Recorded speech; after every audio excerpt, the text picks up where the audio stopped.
ఓం నమో వెంకటేశాయ. ఓం శ్రీ వెంకటేశాయ నమః. ఓం శ్రీనివాసాయ నమః.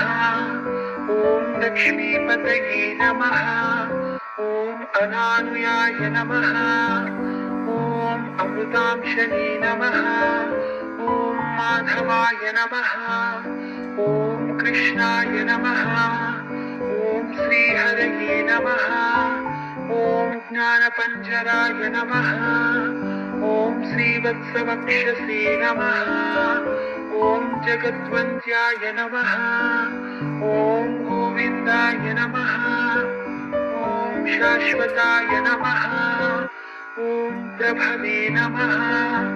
ఓం శేషాద్రినిలయాయ నమః. ఓం దేవాయ నమః. ఓం కేశవాయ నమః. ఓం మధుసూదనాయ నమః. ఓం అమృతాయ నమః. ఓం విష్ణవే నమః. ఓం అచ్యుతాయ నమః. ఓం పద్మినీ ప్రియాయ నమః. ఓం సర్వేశాయ నమః. ఓం గోపాలాయ నమః. ఓం పురుషోత్తమాయ నమః. ఓం గోపీశ్వరాయ నమః. ఓం పరంజ్యోతిషే నమః. ఓం వైకుంఠపతయే నమః. ఓం అవ్యయాయ నమః. ఓం సుధాకరవే నమః. ఓం యాదవేంద్రాయ నమః. ఓం నిత్యయౌవనరూపవతే నమః. ఓం నిరంజనాయ నమః. ఓం నిరాభాసాయ నమః. ఓం నిత్యతృప్తాయ నమః. ఓం ధరాపతయే నమః. ఓం సురపతయే నమః. ఓం నిర్మలాయ నమః. ఓం దేవపూజితాయ నమః. ఓం చతుర్భుజాయ నమః. ఓం చక్రధరాయ నమః. ఓం చతుర్వేదాత్మకాయ నమః. ఓం త్రిధామ్నే నమః. ఓం త్రిగుణాశ్రయాయ నమః. ఓం నిర్వికల్పాయ నమః. ఓం నిష్కళంకాయ నమః. ఓం నిరాంతకాయ నమః. ఓం ఆప్తలోకాభయప్రదాయ నమః. ఓం నిరుప్రదవాయ నమః. ఓం నిర్గుణాయ నమః. ఓం గదాధరాయ నమః. ఓం శాంయపానయే నమః. ఓం నందకినీ నమః. ఓం శంఖధారకాయ నమః. ఓం అనేకమూర్తయే నమః. ఓం అవ్యక్తాయ నమః.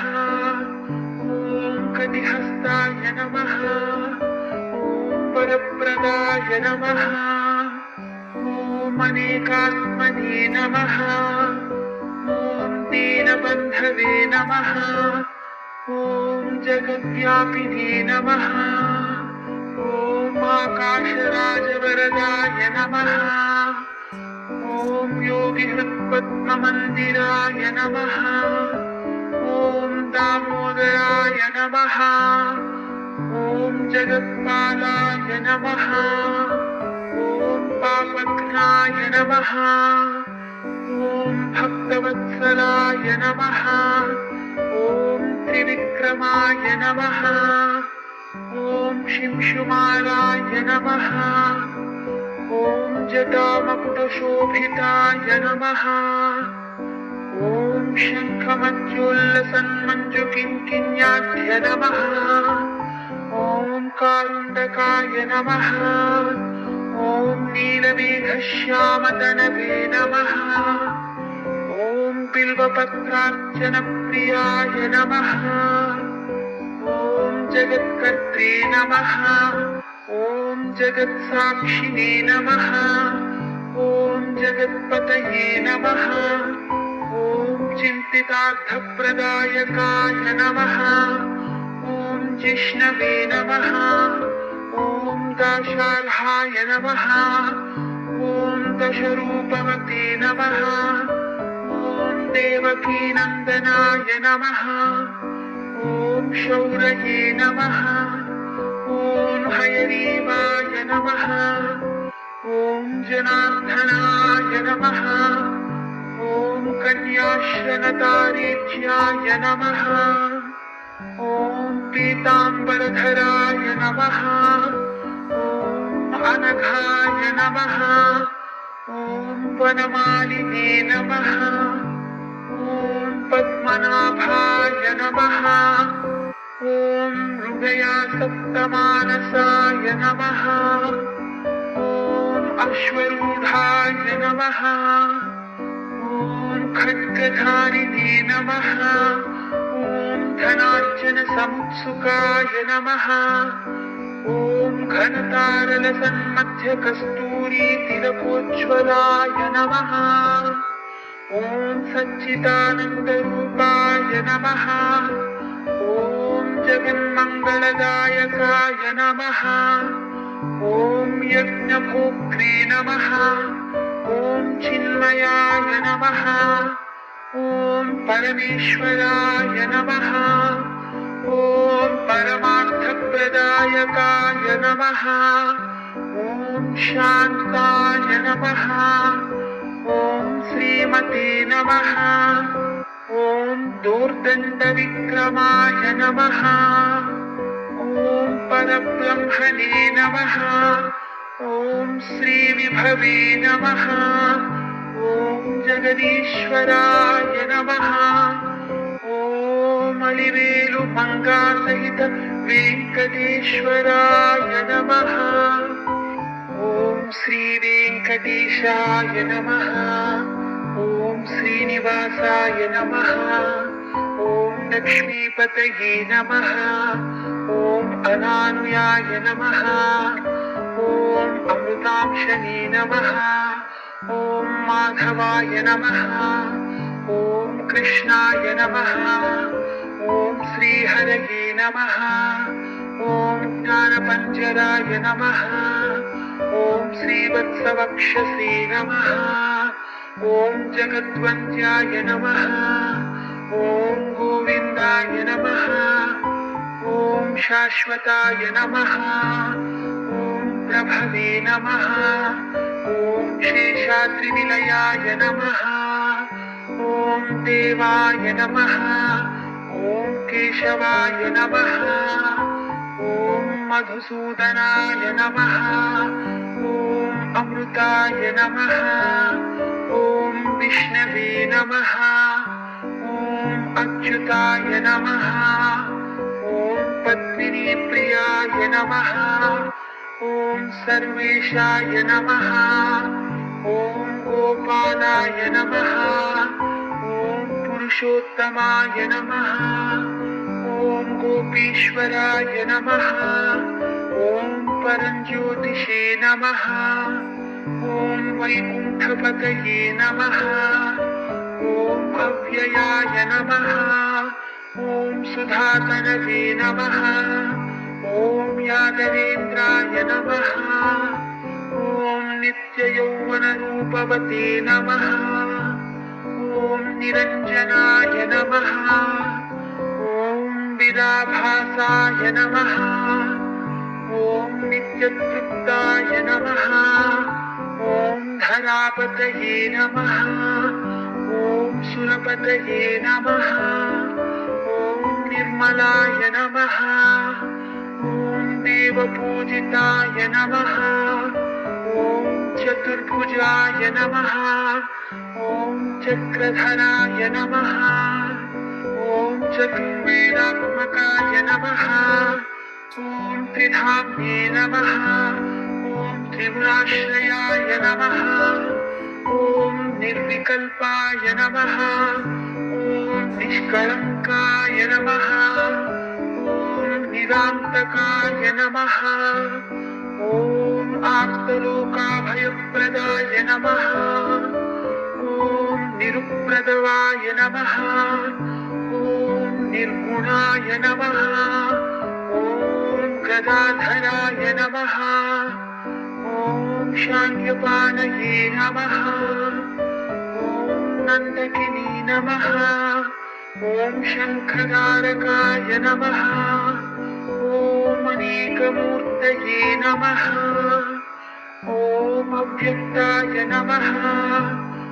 ॐ कटिहस्ताय नमः। ॐ वरप्रदाय नमः। ॐ अनेकात्मने नमः। ॐ दीनबन्धवे नमः। ॐ जगद्व्यापिने नमः। ॐ आकाशराजवरदाय नमः। ॐ योगिहृत्पद्ममन्दिराय नमः। ॐ दामोदराय नमः। ॐ जगत्पालाय नमः।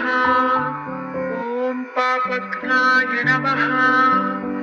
ॐ भक्तवत्सलाय नमः। ॐ त्रिविक्रमाय नमः। ॐ शिंशुमालाय नमः। ॐ जटामकुटशोभिताय नमः। ॐ शङ्खमध्योल्लसन्मञ्जुकिङ्किण्याढ्य नमः। ॐ कारुण्डकाय नमः। ॐ नीलमेघश्यामतनवे नमः। ॐ बिल्वपत्रार्चनप्रियाय नमः। ॐ जगत्कर्त्रे नमः। ॐ जगत्साक्षिणे नमः। ॐ जगत्पतये नमः। ॐ चिन्तितार्थप्रदायकाय नमः। ॐ जिष्णवे नमः। ॐ दाशार्हाय नमः।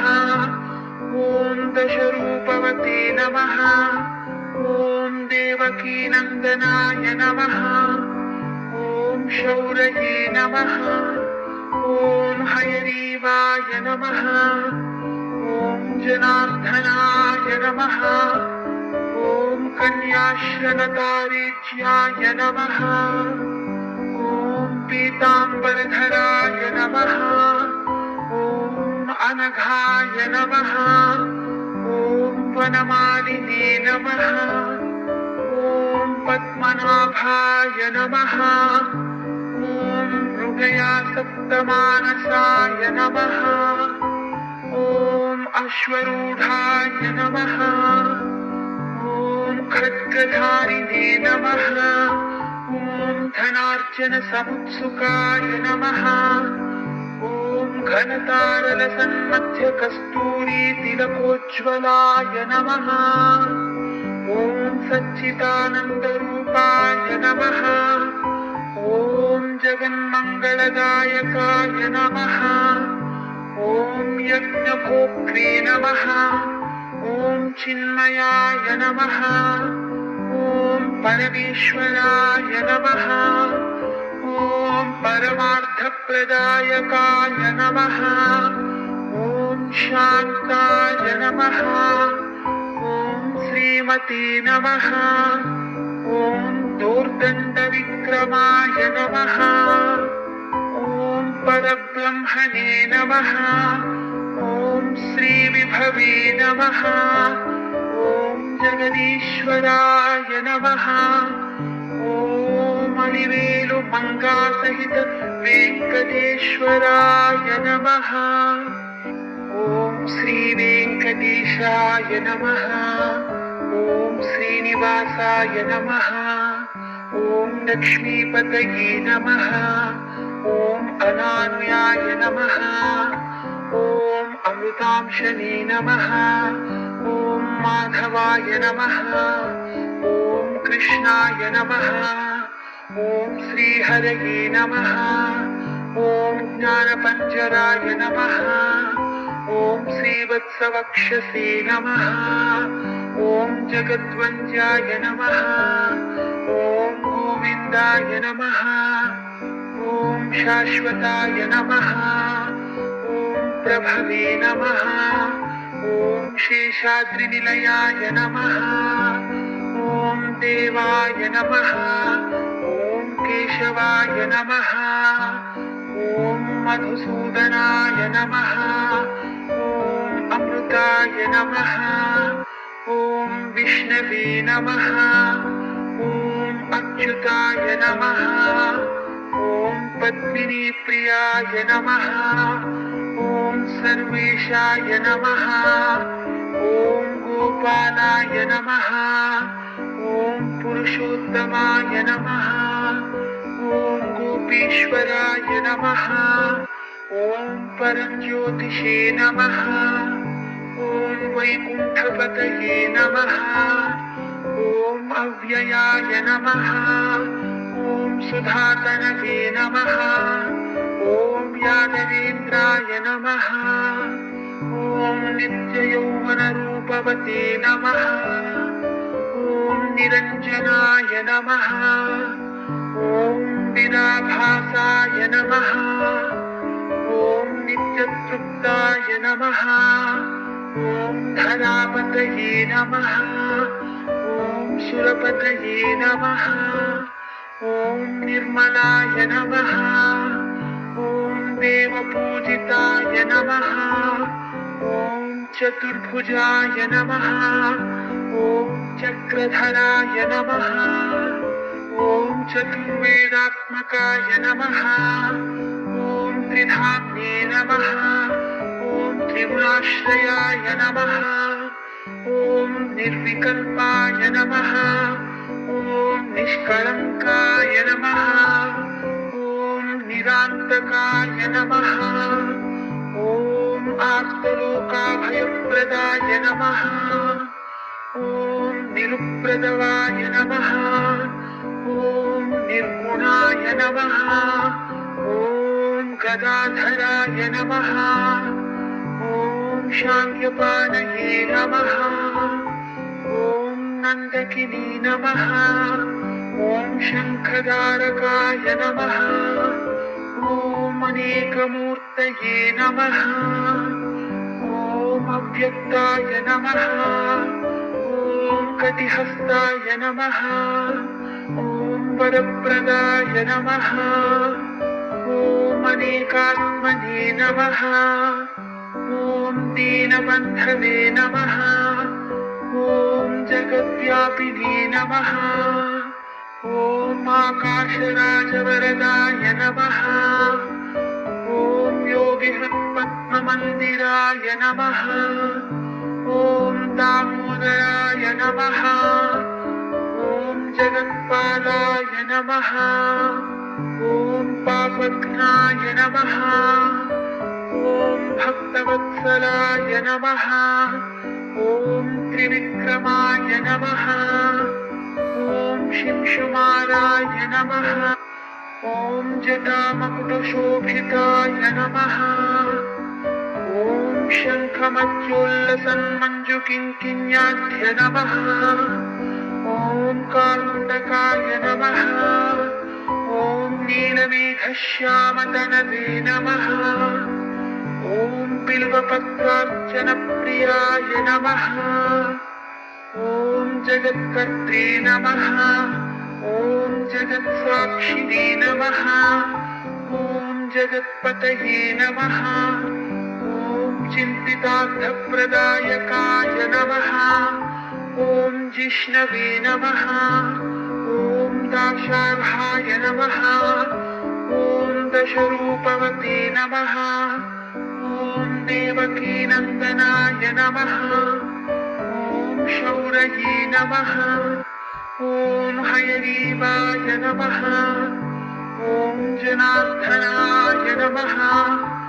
ॐ कन्याश्रनतारेज्याय नमः। ॐ पीताम्बरधराय नमः। ॐ अनघाय नमः। ॐ वनमालिने नमः। ॐ पद्मनाभाय नमः। ॐ मृगयासप्तमानसाय नमः। ॐ अश्वरूढाय नमः। ॐ खड्गधारिणे नमः। ॐ धनार्जनसमुत्सुकाय नमः। ॐ घनतारलसन्मध्यकस्तूरीतिलकोज्ज्वलाय नमः।